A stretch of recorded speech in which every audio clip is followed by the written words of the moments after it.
ఈరోజు వీడియోలోకొచ్చి unlisted shares అంటే ఏంటి? అన్‌లిస్టెడ్ షేర్స్‌ని ఎలా బై చేయాలి? లేదంటే ఎలా సెల్ చేయాలి? దాని గురించి చూద్దాం. అలాగే దానివల్ల మనకి లాభం ఏంటి? నష్టం ఏంటి? ఏ యాప్ ద్వారా చేస్తే మనకి ఎలాంటివి ఉంటాయి అన్న దాని గురించి చూద్దాం అనమాట. ముందుగా చూసుకుంటే అన్‌లిస్టెడ్ షేర్స్ అంటే మనకి కంపెనీలో ఏమైనా కంపెనీ షేర్ మార్కెట్‌లో లిస్ట్ అవ్వకుండా ఉంటే అది ఐపీఓ కింద తీసుకురావడానికి చూస్తుంటే దాన్ని మనం బ్లాక్‌లో అన్‌లిస్టెడ్ షేర్స్ అని చెప్పి అంటారనమాట. దానికి మనం బై చేయడానికి కూడా మనకి ఈ మధ్యన చాలా యాప్స్ వచ్చాయన్నమాట. దాని ద్వారా మనం బై చేసుకుంటే దానికి మనకి లిస్ట్ అయ్యేటప్పటికి మంచి ప్రాబబుల్‌గా మనకి అలాట్‌మెంట్ ఛాన్సెస్ కూడా ఉండే ఛాన్సెస్ ఉంటాయి కాబట్టి సో అన్‌లిస్టెడ్ షేర్స్ అనేవి పబ్లిక్ గురించి అవైలబుల్‌గా ఉంటాయన్నమాట మార్కెట్‌లో. ఇండివిడ్యువల్ ఎంటిటీస్ గానీ, ప్రమోటర్స్ గానీ, వెంచర్ క్యాపిటలిస్ట్ గానీ, స్ట్రాటజిక్ ఇన్వెస్టర్స్ గానీ అన్నీ బై చేసుకోవడానికి ఈజీగా ఉంటుందనమాట.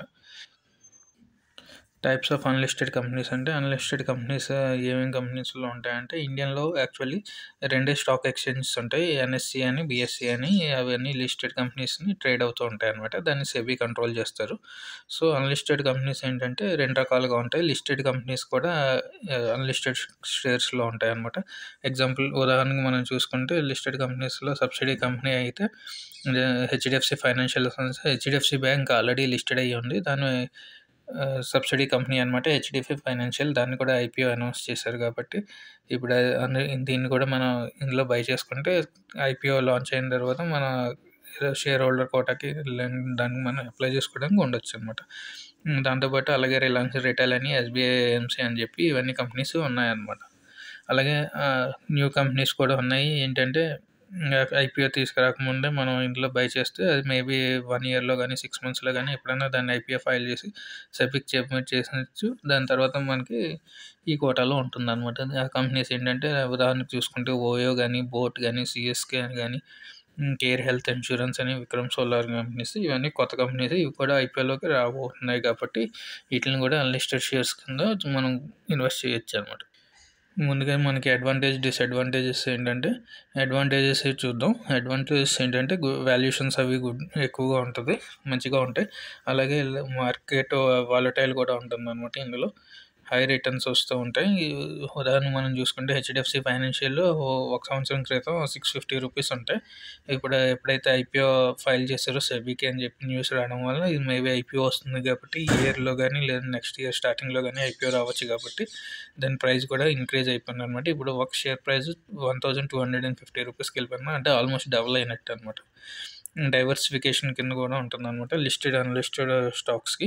అలాగే సేఫ్టీ కూడా ఉంటుంది. మనం ఇందులో బై చేసి హోల్డ్ చేస్తే మనకి ఎలా తెలుస్తది? మనకి సేఫా కాదా అనుకుంటే ఏంటంటే ఇవన్నీ మనం ఒకసారి బై చేసి హోల్డ్ చేస్తే ఏంటంటే అవన్నీ సిడిఎస్‌లో రిజిస్టర్ అయ్యి ఉంటాయి కాబట్టి దాని వల్ల మనకి డౌట్ ఏమి ఉండదనమాట. ఇది కూడా మనకి సేఫ్టీగానే ఉంటుంది. అలాగే ఇప్పుడు డిసడ్వాంటేజెస్ ఏంటంటే లో లిక్విడిటీ ఉంటుందనమాట. మెయిన్ అది మనకి ప్రాబ్లమ్ ఉంటుంది. యాక్చువల్లీ ఒకసారి బై చేసిన తర్వాత మళ్ళీ మనం సెల్ చేయాలంటే బయర్స్ గానీ, సెల్లర్స్ గానీ ఉన్నారా లేదా అని చూసుకొని దాన్ని బట్టి మనకి మన ఆర్డర్ ప్లేస్ అయిన తర్వాత సక్సీడ్ అవుతుంది. లేదంటే ఒకవేళ బయర్స్ గానీ దొరకకపోతే మాత్రం మనకది అలాగే ఉండిపోతుందనమాట. తర్వాత ఫెయిల్యూర్ రిస్క్ ఏంటంటే ఒకవేళ ఇప్పుడు ఉదాహరణకి చూసుకుంటే మనకి ఇప్పుడు జొమాటో స్టార్టింగ్‌లో లాస్ మోడల్ అనమాట. అది లిస్టింగ్ గెయిన్స్ ఇచ్చింది కాబట్టి సేఫ్‌గా అప్పుడు బుక్ చేసుకొని ఎగ్జిట్ అయిన వాళ్ళకి మంచిది. తర్వాత ఒకవేళ బిజినెస్ మోడల్ గానీ లాస్‌లోనే ఉందంటే అలాగే ఈ కంపెనీస్ ఏమైనా ఎఫెక్ట్ అయ్యాయంటే గానీ మనకి లిస్టింగ్ గెయిన్స్ కూడా రాకపోతే మనం పెట్టిన అమౌంట్ కూడా లాస్ అవుతుందనమాట. సో, దానివల్ల ఇందులో కొంచెం రిస్క్ ఉంటుంది. ఒకవేళ లిస్టింగ్ గెయిన్స్‌లో గానీ మనకి ప్రాఫిట్ ఉంటే మాత్రం మనకి మంచి కంపెనీ కింద. అలాగే లిమిటెడ్ ఇన్ఫర్మేషన్ అండ్ డేటా ఉంటుందనమాట. యాక్చువల్లీ అన్‌లిస్టెడ్ షేర్స్‌లో ఏంటంటే ఇన్ఫర్మేషన్ అయితే మనకు కరెక్ట్‌గా దొరకదనమాట. ఎందుకంటే సెబీలో రిజిస్టర్ అయ్యి ఐపీఓ వచ్చిన తర్వాతే మనకి పూర్తి డీటెయిల్స్ ఇస్తారు. అదే ఈ అన్‌లిస్టెడ్ షేర్స్‌లో ఏంటంటే మొత్తం డేటా ఇవ్వరు కాబట్టి కంపెనీ మేబీ వాళ్ళు ప్రాఫిటే చూపించుకోవచ్చు. లాస్ అంతా హైడ్ చేయొచ్చనమాట. సో, దీంట్లో మనకి కంప్లీట్‌గా ఇన్ఫర్మేషన్ దొరికే ఛాన్సెస్ ఉండవు. అలాగే హై కమిషన్ కూడా ఉంటుందనమాట. కంపెనీ లిస్ట్ అయ్యేటప్పుడు లిస్టెడ్ కంపెనీస్‌కైతే ట్రేడింగ్ యార్డ్‌లకి లో చార్జెస్ ఉంటాయి. అన్‌లిస్టెడ్ షేర్స్‌లో మనకి చార్జెస్ ఎక్కువగానే ఉంటాయనమాట. ఎందుకంటే బై చేసేది కూడా తక్కువ మందే ఉంటారు కాబట్టి కంపెనీస్ అవి బ్రోకర్స్ కూడా ఎక్కువ చార్జ్ చేస్తూ ఉంటారు.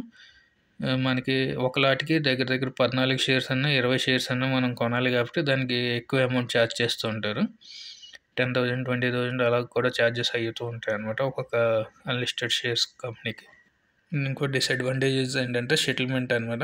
సెటిల్మెంట్ పీరియడ్ వచ్చి మనకి ఇందులో దగ్గర దగ్గర 10 రోజుల నుంచి లేదంటే 20 రోజులు టైం పడుతుంది. మనం బై చేసిన తర్వాత మనకి అకౌంట్లో క్రెడిట్ అవ్వడానికి. అదే గాని మనం మెయిన్ లిస్టెడ్ కంపెనీస్ అయితే మనకి T+1 రూల్ ఉంటుంది కాబట్టి సెబీ ద్వారా మనకి వితిన్ 1 డేలో కానీ లేదంటే 2 డేస్లో కానీ మనకి షేర్ మార్కెట్లో మనం బై చేసిన షేర్స్ మనకి డిమాట్లో క్రెడిట్ అవుతాయి. దీనికి మాత్రం అలాగా క్రెడిట్ అయ్యే టైం అంటూ ఏమి ఉండదనమాట. 7 డేస్ కానీ 10 డేస్ కానీ 20 డేస్ కానీ ఎన్ని డేస్ అన్నా పట్టొచ్చు అన్నమాట సెటిల్మెంట్ పీరియడ్కి. అలాగే ట్యాక్స్ రూల్ కూడా ఇందులో మనకి డిసడ్వాంటేజ్ ఉంటుంది. ఎస్జిటి ట్యాక్స్ అని అలాగే లాంగ్ టర్మ్ కానీ బిలో 2 ఇయర్స్ కానీ మనం హోల్డ్ చేస్తే మనకి ప్రాఫిట్ స్లాబ్స్ ద్వారా మనం ట్యాక్స్ పే చేయాల్సి వస్తుంది. అలాగే 2 ఇయర్స్ తర్వాత కూడా మనం హోల్డ్ చేస్తే లాంగ్ టర్మ్ ట్యాక్స్ ఫ్లాట్గా 20% ఇందులో మనకి ఛార్జ్ చేస్తుంటారు అనమాట. అలాగే కానీ మనం ఐపీఓగా అనౌన్స్ అయిన తర్వాత ఇంకా అమౌంట్ మనం 6 మంత్స్ వరకు బ్లాక్ అయిపోతుంది అనమాట ఫండ్.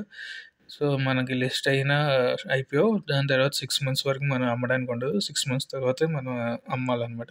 ఈ లోపల మనకి సేమ్ ప్రైస్ కన్నా రావచ్చు, లేదంటే ఇంకా కిందకి వచ్చినా సరే మనకి లాస్ అయ్యే ఛాన్సెస్ ఉంటాయి. లేదంటే లాంగ్ టర్మ్‌గా అయితేనే మనం ఇందులో ఇన్వెస్ట్ చేయొచ్చు అనమాట.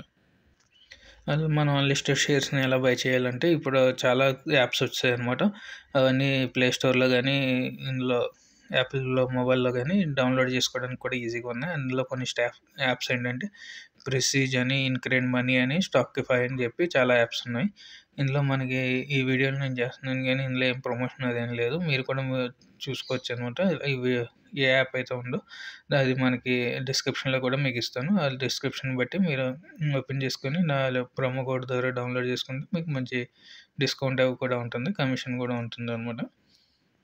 ముందుగా నువ్వు యాప్ ఏంటంటే ఇన్క్రెడ్ మనీ అనమాట. ఇది బెస్ట్ యాప్. ఎందుకంటే దీన్ని నేను సజెస్ట్ చేయడానికి గల కారణం ఏంటంటే కమిషన్ లోగా ఉంటుంది. అలాగే మనం ఒక షేర్ 2 షేర్స్ గానీ మనం బై చేసుకోవచ్చు ఇందులో. అలాగే ఒక 2 రోజుల్లో మనకి కేవైసీ కూడా అప్డేట్ అయిపోతుంది. సో మనం 1 డే 2 డేస్ తర్వాత మనం దీన్ని బై చేసుకోవడానికి, హోల్డ్ చేసుకోవడానికి ఉంటుందన్నమాట. దాని గురించి మీకు ఇప్పుడు చూపిస్తాను. ఇదండి ఇన్క్రెడ్ మనీ అంటే. ఇందులో వచ్చి మనకి ఓపెన్ అయిన తర్వాత మొబైల్ నెంబర్ ద్వారా లాగిన్ చేసుకుంటే ఓటీపీ ద్వారా ఓపెన్ అయిపోద్ది ఈజీగా. దాని తర్వాత మనకి ఇన్క్రెడ్ మనీ అని చూపిస్తారు. ఇందులో మనం ఫిక్స్డ్ డిపాజిట్ కానీ, బాండ్స్‌లో కానీ ఇన్వెస్ట్ చేయొచ్చు. అలాగే మనకి పోర్ట్‌ఫోలియో ఉంటుంది. అందులో మనకి డేటా చూపిస్తూ ఉంటారు.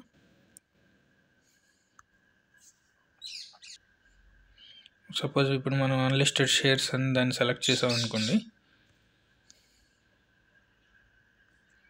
ఇలాగ ఆపర్చునిటీస్‌గా బల్క్‌లో కూడా మనం ఇన్వెస్ట్‌మెంట్ చేసుకోవచ్చు. డైవర్సిఫైడ్ ప్రీ ఆర్డర్ బాస్కెట్ అని చెప్పి చూపిస్తూ ఉంటారు.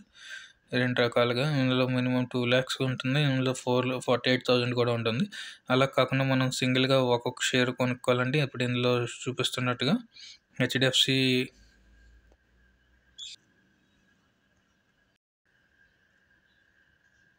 అలాగే చాలా కంపెనీస్ కూడా ఉంటాయి. ఓయో అని చెప్పి, లేదంటే ఎస్బీఐ ఫండ్ మేనేజ్మెంట్ అని, చెన్నై సూపర్ కింగ్స్ అని. So Chennai super Kings price ఇప్పుడు ₹202 ఉంది మినిమం షేర్. దాని మార్కెట్ క్యాప్, దాని పీఈ అవన్నీ చూపిస్తారు.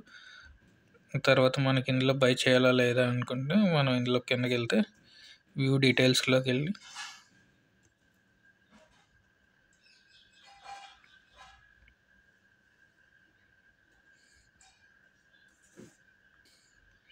ఇందులో కరెంట్ ప్రైస్ ఉందన్నమాట. దానికి మనకి చూపిస్తున్నారు 202 మినిమం ఒక యూనిట్. మనం ఇంకా కావాలంటే కూడా మనం పెంచుకోవచ్చు అనమాట క్వాంటిటీ. మనకి ఎంత అమౌంట్ ఉంటే అంత ఇన్వెస్ట్ చేయాలనుకుంటే చేసుకోవచ్చు అనమాట ఇందులో. దాంట్లో అలాగే చూపిస్తున్నారు ₹202 పెట్టి మనకి మినిమం ఇన్వెస్ట్మెంట్. గెట్ స్టార్టెడ్‌గా దాని పీఏ ఎంత ఉంది, కరెంట్ ఫేస్ వాల్యూ ఎంత ఉంది, మార్కెట్ క్యాప్ ఎంత ఉంది, డెట్ టు ఈక్విటీ ఎంత ఉంది, అవన్నీ మనకి ఇందులో చూపిస్తూ ఉంటారు. గెట్ స్టార్టెడ్‌కి వెళ్ళాం అనుకోండి. అలాగే మనం ఫిక్స్డ్ డిపాజిట్ ప్లాట్ఫామ్కి వెళ్ళి మనం మినిమం ఇన్వెస్ట్మెంట్ కూడా చేసుకోవచ్చు అనమాట. కొంచెం సర్వర్ డౌన్గా ఉంది. మేబీ ఇప్పుడు ఓపెనింగ్ చూడండి. మినిమం ₹9.50 అని చెప్పి స్టేబుల్ మనీ యాప్ గురించి ఆల్రెడీ మనం చాలామంది వీడియోలు కూడా చేస్తుంటారు.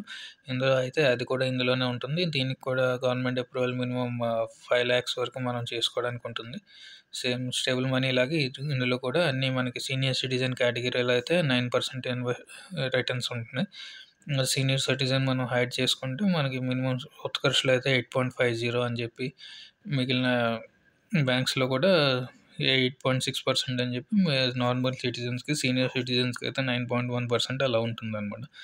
అలాగే సపోజ్ మనం ఇందులో బాండ్స్‌లో ఇన్వెస్ట్ చేయాలంటే బాండ్స్ కూడా సెలెక్ట్ చేసుకుంటే మనకి సో, ఇలా బాండ్స్ సెలెక్ట్ చేసుకుంటే బాండ్స్‌లో మనకి కరెంట్‌లో లైవ్‌లో ఉన్న బాండ్స్ ఇవన్నమాట. దీనికి మినిమమ్ ఇన్వెస్ట్‌మెంట్ ఎంత అది డీటెయిల్స్ ఇవన్నీ ఇందులో చూపిస్తూ ఉంటారు. సో, మినిమమ్ 1,00,000 ఇన్వెస్ట్‌మెంట్ ఉంటుంది. రిటర్న్ చూసుకుంటే 12% పర్ యానమ్ అలాగా రిటర్న్ ఇస్తారనమాట. ఈ ఒక్కో దానికి దాని గురించి టోటల్ డీటెయిల్స్ చూసుకుంటే రిటర్న్స్ మనకి 60% రిటర్న్ వస్తుంది. మెచ్యూరిటీ అప్పుడే మనకి 11% ఇస్తారు. అలాగా ఇంట్రెస్ట్ మనకి మంత్లీ కావాలా? లేదంటే ఏంటన్నది ఇంట్రెస్ట్ సెలక్షన్స్ ఆప్షన్స్ కూడా ఉంటాయి. అలాగే మనకి నచ్చినవన్నీ చూసుకొని మనం ఇలా ఇన్వెస్ట్ చేసుకోవడానికి మంచిగా ఉంటుందనమాట. సో, ఈజీ ఫ్రెండ్లీ యాప్ అనమాట ఇన్‌క్రెడ్ మనీ అన్నది. సో, దీని ద్వారా మీకు నచ్చితే మీరు బై చేసుకోవచ్చు, ప్లేస్ చేసుకోవచ్చు. అన్‌లిస్టెడ్ షేర్స్ గానీ, బాండ్స్ గానీ, ఫిక్స్డ్ డిపాజిట్స్ గానీ.